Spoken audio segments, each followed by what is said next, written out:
ನಾವು ಇಲ್ಲಿ ಕೆಲಸ ಸೇರಿ 24 ವರ್ಷ ನಾನು ನೇರ ಪಾವತಿ ಕೆಲಸ ಮಾಡ್ತೀನಿ. ಒಂದು ಲಾಸ್ಟ್ ಟೈಮ್ 13 ಜನ ತಗೊಂಡು ಅಪಾಯಿಂಟ್ ಆಗಿದ್ದೆ. ಆಮೇಲೆ ಮತ್ತೆ ಅಪ್ಲಿಕೇಶನ್ ಹಾಕಿದ್ವಿ. ಮತ್ತೆ 6 ಪೋಸ್ಟ್ ಖಾಲಿ ಇದೆ, ಎಲ್ಲ ರೆಡಿ ಆಗಿದೆ. ಈಗ 6 ಪೋಸ್ಟ್ ಬರತ್ತಂತ ಹೇಳಿ ಇದು ಮದನ್ ಸರ್ ಹೇಳಿದ್ರು, ನಮ್ಮ AW ಇಂಜಿನಿಯರ್ ಹೇಳಿದ್ರು, ಚೋಟು ಹೇಳಿದ್ರು, ಎಲ್ಲರದ್ದು ಹಾಕಿದ್ವಿ ಮೇಡಮ್. ಆ 6 ಪೋಸ್ಟ್ ಪೆಂಡಿಂಗ್ ಅಂತ ಕಳಿಸ್ಬೋದಲ್ಲ ಮೇಡಮ್ ಅವರ. ಮೊನ್ನೆ DCM ಎಲ್ಲ ಮೀಟಿಂಗ್ ಎಲ್ಲ ಪಾಸ್ ಆಗಿತ್ತು ಮೇಡಮ್ ಅವರೇ. ಇವಾಗ ಅದು ಆಗಿ 7-6 ತಿಂಗಳ ನಮ್ಮ ಅಧ್ಯಕ್ಷ ನಗರ ಅಧ್ಯಕ್ಷ ಗಮನಕ್ಕೂ ತಂದಿದ್ವಿ, ಮದನ್ ಸರ್ ಗಮನಕ್ಕೂ ತಂದಿದ್ವಿ. ಸರಿ ರಿಸರ್ವೇಶನ್ ಡಿಸಿ ಆಫೀಸರ್ ಪ್ರಪೋಸಲ್ ಎಲ್ಲ ರೆಡಿ ಆಗಿರ್ತಾರೆ. ಆಲ್ರೆಡಿ ಊರ್ ಮೇಲೆ ಕರ್ಕೊಂಡು ಹೋಗಿ ನಾವೀಗ ಮಾಡ್ಬೇಕಂತ ಅನ್ಸಿದ್ರೆ ಬೇಗ ಓಡಾಡ್ ಮಾಡ್ತಿದ್ರು ಮೇಡಮ್. ಇವ್ರಿಗೆ ಈ ಕೆಲಸ ಮಾಡಕ್ಕೆ ಏನಕ್ಕೆ ಪೆಂಡಿಂಗ್ ಇದೆ? ಆಯ್ತು, ನಾಳೆ ಹೋಗಿ ಹೇಳ್ಬೇಕು ಮೇಡಮ್ ಇವರಿಗೆ. ಒಂದು ಯಾವಾಗ ಕಳಿಸ್ಕೊಡ್ತೀವಿ ಸರ್? ಒಂದು ನಗರಸಭೆ ನಾನು ಜನರಲ್ ಕೆಲಸ ಮಾಡ್ತಾ ಇದ್ದೀನಿ ಸುಮಾರು 10 ವರ್ಷದಿಂದ. ಅದು 3-4 ಸರಿ ಕೊಟ್ಟಿದ್ದೀನಿ, ನಮ್ಮ ಮಾಡಿಲ್ಲ, ಆಗಿಲ್ಲ. 6 ದಿನದಲ್ಲಿ ಎಲ್ಲರದ್ದು ಪ್ರಪೋಸಲ್ ಕಳಿಸಿದ್ರು ಮೇಡಮ್. ಅಲ್ಲಿ ಈಗ ಸೆಲೆಕ್ಷನ್ ಮಾಡಿ ಕಳಿಸ್ಬೇಕು DC ಆಫೀಸ್. ನೇರ ಪಾವತಿ ಹೇಳಿದ್ದೀರಾ? ಇಲ್ಲ, ನೇರ ಪಾವತಿ ಇಲ್ಲ. ಹೌದು. ನೇರ ಪಾವತಿ ತಗೊಂಡ್ಬರೋದಲ್ಲ,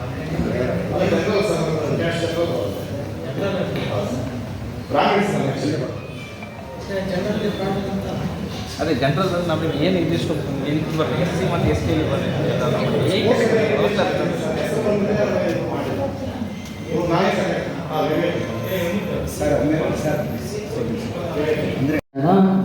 ಎಜುಕೇಷನ್ನು ಇವ್ರನ್ನೆಲ್ಲನೂ ಕಾರ್ಮಿಕ ಇಲಾಖೆ ಅಧಿಕಾರಿಗಳನ್ನ ಕರೆದ್ಬಿಟ್ಟು ನಿಮಗೆ ಕಾರ್ಮಿಕರಿಗೆ ಯಾವ್ಯಾವ ಇಲಾಖೆಯಿಂದ ಏನೇನು ಬೆನಿಫಿಟ್ ಇದೆ, ಹೇಗೆ ಅದನ್ನು ನೀವು ತಗೋಬೋದು ಅನ್ನೋದ್ರ ಬಗ್ಗೆ ಅವ್ರಿಗೆ ಅವೇರ್ನೆಸ್ ಪ್ರೋಗ್ರಾಮ್ ಮಾಡಿ ಫಸ್ಟ್. ಆಮೇಲೆ ನೀವೇನೇನು ಕೊಡ್ತೀರಾ, ಏನು ತೊಂದರೆ ಅಂದರೆ ಯಾವ ರೀತಿ ನಿಮ್ಮನ್ನು ಅಪ್ರೋಚ್ ಮಾಡಬೇಕು, ನಿಮ್ಮ ಆಫೀಸಿಂದ ಏನೇನು ಸವಲತ್ತುಗಳಿದ್ದಾವೆ ಅನ್ನೋದನ್ನು ನೀವು ಅವರಿಗೆ ತರಬೇತಿ ಕೊಡಿ. ವರ್ಷದಲ್ಲಿ 1 ಸತಿ 2 ಸತಿ ಯಾವಾಗಾದರೂ ಕಾರ್ಯಾಗಾರ ಮಾಡಿ ಒಂದು 60 ದಿವಸ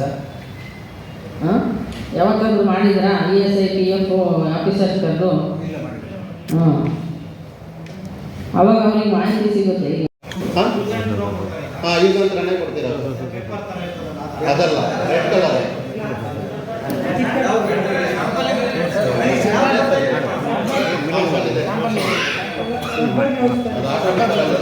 ಕೊಡ್ತಾರೆ. ವರ್ಷಕ್ಕೊಂದು ಜೊತೆ ಕೊಡ್ತಿದ್ದಾರೆ. ಈ ಯೂನಿಫಾರ್ಮ್ ಕೂಡ ಈಗ ಕೊಟ್ಟಿದ್ದ 1 ವಾರ ಆಯ್ತು ಅಷ್ಟೇ. 5-6 ವರ್ಷದ ಹಿಂದೆ ಕೊಟ್ಟಿದ್ರು ಒಂದು ಜೊತೆ, ಅದೆಲ್ಲ ಅರ್ಧೋಯ್ತು. ಈಗ 2 ಜೊತೆ ಕೊಟ್ಟಿದ್ದಾರೆ. ಈಗ ಅದು 1 ವಾರ ಆಯ್ತು. ಇದು ಕೊಟ್ಟಿದ್ದು ಒಳ್ಳೇದೇ, ನಾವು ಇಲ್ಲ ಅಂತಿಲ್ಲ. ಅದೇ ಇದನ್ನೇ ಕಂಪಲ್ಸರಿ ನಾವು ವರ್ಷಕ್ಕೆ 2 ಜೊತೆ ಕೊಡಬೇಕು. ವರ್ಷಕ್ಕೆ 2 ಜೊತೆ ಕೊಟ್ಟರು ನಾವು ವರ್ಷ ಆಗ್ತಾ ಇರ್ತೀವಿ, ದಿನ ಆಗ್ತಾ ಇರ್ತೀವಿ. ನಾವೇ ಕೇಳಬೇಕು. ಈ ಹೆಲ್ತ್ ಇನ್ಸ್ಪೆಕ್ಟರ್ಗಳಿಗೆ ಏನು ಕೆಲಸ ಬೇಕು ಅವರೇ ಕೇಳಬೇಕು. ಇಲ್ಲ ಹಂಗಿಲ್ಲ, ಏನಿದ್ರು ನಾವೇ ಕೇಳಬೇಕು. ನಮ್ಮನ್ನು ನೋಡ್ತಾರೆ, ಕೆಲಸ ಮಾಡ್ತೀವಿ ನೋಡ್ತಾರೆ, ಹೋಗ್ತೀರಾ ಅಂತ ಕೇಳ್ತಾರೆ. ನಮಗೇನಂತ ಏನು ಕೇಳಲ್ಲ, ನಿಮ್ಗೇನು ಆಗ್ತಿದೆ ಅಂತ ಕೇಳಲ್ಲ, ನಿಮಗೆ ಆರಾಮಿದೆಯಾ ಆರಾಮಿಲ್ಲ ಅಂತ ಕೇಳಲ್ಲ. ನೀವು ರಜೆ ಮಾಡ್ತೀರಾ ಅದನ್ನ ಮಾತ್ರ ಕೇಳ್ತಾರೆ, ಯಾಕೆ ರಜೆ ಮಾಡ್ತೀರ ಅಂತ. ರಜೆ ಮಾಡ್ತಾರಂತ ಅವ್ರು ಯೋಚನೆ ಇಲ್ಲ, ರಜೆ ಯಾಕೆ ಮಾಡಿಲ್ಲ. 2 ದಿನ ಬರ್ತಾರೆ ಅಷ್ಟೇ. ಒಳ್ಳೆ ಕಾಟನ್ ಸರ್ ಇದು ಗ್ಲೌಸ್ ಕೊಟ್ಟಿದ್ದಾರೆ, ಒಳ್ಳೆ ಕೊಟ್ಟಿದ್ದಾರೆ. ಆ ಥರ ಇದೆ ಮಾಡಲ್ DML ಇದೆ ನೋಡಿ, ಅದು ಕೊಡಿ. ಮಿನಿಮಮ್ 1 ತಿಂಗಳು ಇರುತ್ತೆ, ಅವ್ರಿಗೂ ಪ್ರಾಬ್ಲಮ್ ಇರಲ್ಲ, ನಮಗೂ ಸಮಸ್ಯೆ. 2 ಜೊತೆ ಕೊಟ್ಟರೆ ಅಂದರೆ 3 ತಿಂಗಳು. ಸಂಸಾರದಲ್ಲಿ ತಂದೆ ಅನ್ನುವ ಸರಿಯಾಗಿದ್ದರೆ ಈ ಯಾವ ಕುಂದುಕೊರತೆ ಬರಲ್ಲ.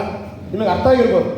ಹೇಳಿ. ಸಂಸಾರ ಅನ್ನೋ ಕುಟುಂಬದಲ್ಲಿ ತಂದೆ ನಾವು ಸರಿಯಾಗಿದ್ದರೆ ಈ ಯಾವ ಸಮಸ್ಯೆನೂ ಬರುತ್ತಿರಲಿಲ್ಲ. ಇನ್ನೂ ಸಮಸ್ಯೆ ಸಾವಿರಾರಿದೆ, ಸರಿ ಇಲ್ಲ. ಸರಿಯಾಗಿದ್ದವರು ಕರೆಕ್ಟ್ ಆದ್ರೂ ಇದ್ದರೆ ಈ ಸಮಸ್ಯೆ ಮುಂದೆ ಬರಲ್ಲ. ಇದು ನನ್ನ ಅನಿಸಿಕೆ. ಅಂದ್ರೆ ಕಮಿಷನ್ ಸರಿ ಇಲ್ಲ,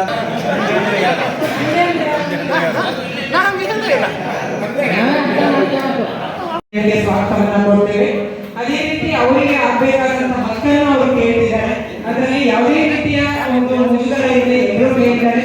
ಅವರ ಅಹವಾಲುಗಳನ್ನು ನೀವು ಸ್ವೀಕರಿಸಿ ಅವರಿಗೆ ನ್ಯಾಯವನ್ನ ಒದಗಿಸಬೇಕು ಅನ್ನೋದು ನಮ್ದು ಕೂಡ ಒತ್ತಾಯ ಸರ್. ಪೌರ ಕಾರ್ಮಿಕರ ಹುದ್ದೆ ಖಾಲಿ ಇರುತ್ತದೆ. ಈ ಬಗ್ಗೆ ತಾವು ಪರಿಶೀಲಿಸಿ ಸರ್ಕಾರದ ಮುಖೇನ ಹುದ್ದೆಗಳನ್ನು ಭರ್ತಿ ಮಾಡಿ ಕೊಡಬೇಕಾಗಿ ಕೋರುತ್ತೇನೆ. ಅಲ್ಲದೆ ಪೌರ ಕಾರ್ಮಿಕರ ಆರೋಗ್ಯ ಹಿತದೃಷ್ಟಿಯಿಂದ ರಾಜ್ಯ ಸರ್ಕಾರದ ಆರೋಗ್ಯ ಸಂಜೀವಿನಿ ಯೋಜನೆಯಾಗಿದ್ದು ಅದನ್ನು ಎಲ್ಲ ಪೌರ ಕಾರ್ಮಿಕರಿಗೂ ವಿಸ್ತರಿಸಬೇಕಾಗಿ ಕೋರುತ್ತೇನೆ. ಸ್ವಚ್ಛತಾ ಕಾರ್ಮಿಕರ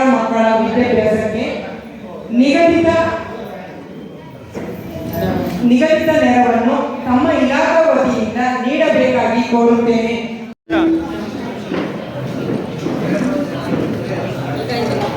ಆಯ್ತು, ಮಕ್ಕಳಿಗೆ ವಸತಿ ಇದು ವಿದ್ಯಾಭ್ಯಾಸಕ್ಕೆ ಅಂತಂದ್ರೆ ಸೋಷಿಯಲ್ ವೆಲ್ಫೇರಿಂದ, ಹಿಂದುಳಿದ ವರ್ಗಗಳ ಇಲಾಖೆಯಿಂದ, ಅಲ್ಪಸಂಖ್ಯಾತರ ಇಲಾಖೆಯಿಂದ ಎಲ್ಲ ಮಕ್ಕಳಿಗೂ ಸ್ಕಾಲರ್ಶಿಪ್ ಕೊಡ್ತಾರೆ. ಆಮೇಲೆ ಯಾವ್ದಾದ್ರು ಪ್ರೈವೇಟ್ ಸ್ಕೂಲು ಕಾಲೇಜಿಗೆ ಸೇರಿದ್ರೆ ಆ ಫೀಸ್ ರಿಯಂಬರ್ಸ್ಮೆಂಟ್ ಕೊಡ್ತಾರೆ. ಮತ್ತೆ ನಮ್ಮ ಸೋಷಿಯಲ್ ವೆಲ್ಫೇರು ಇದು ಕ್ರೈಸ್ತ ಶಾಲೆಗಳಲ್ಲಿ ಉಚಿತ ಪ್ರವೇಶವನ್ನ ಅಂದ್ರೆ ಎಂಟ್ರೆನ್ಸ್ ಎಕ್ಸಾಮ್ ಇಲ್ದಲೇ ಅವರನ್ನ ಪ್ರವೇಶ ಅವಕಾಶ ಕಲ್ಪಿಸಿಕೊಂಡು ಆರ್ಡರ್ ಮಾಡಿದ್ದಾರೆ. ಅವೆಲ್ಲ ಆರ್ಡರ್ ನಮ್ಮ ಹತ್ರ ಇದ್ದಾವೆ, ನಿಮಗೆ ಕಳಿಸ್ತೀವಿ. ನಮ್ಮ ಸೋಷಿಯಲ್ ವೆಲ್ಫೇರ್ ಅಷ್ಟೇ ಗೊತ್ತಿದೆ ಈ ವಿಷಯ ಎಲ್ಲ. ಇಷ್ಟು ಇದರಲ್ಲಿ ಇಲ್ಲೇ ಪರಿಹಾರ ಇದೆ. ಆಯೋಗ ಕರ್ನಾಟಕ ಬೆಂಗಳೂರು ಇದರ ಕಾರ್ಯದರ್ಶಿ ಸಂಘಟನೆಗೆ ನಮ್ಮ ನಗರಸಭೆ ವತಿಯಿಂದ ನಮ್ಮೂರಿಗೆ ಬಂದಿದ್ದಾರೆ. ಒಂದು ಕಡೆ ಅವರು ಹಿರಿಯ ಅಧಿಕಾರಿಗಳು ಜೊತೆಗೆ ನಮ್ಮೂರಿನ ಇವತ್ತಿನ ಅತಿಥಿಯವರು ನಮ್ಮೂರಿಗೆ ಬಂದಂಥ ಸಂದರ್ಭದಲ್ಲಿ ಅವರನ್ನು ಗೌರವಿಸುವುದನ್ನು ಸಂಪ್ರದಾಯ. ಅದರಿಂದ ಮಾನ್ಯ ಅಧ್ಯಕ್ಷರು ಮೇಡಮ್ ಅವ್ರನ್ನ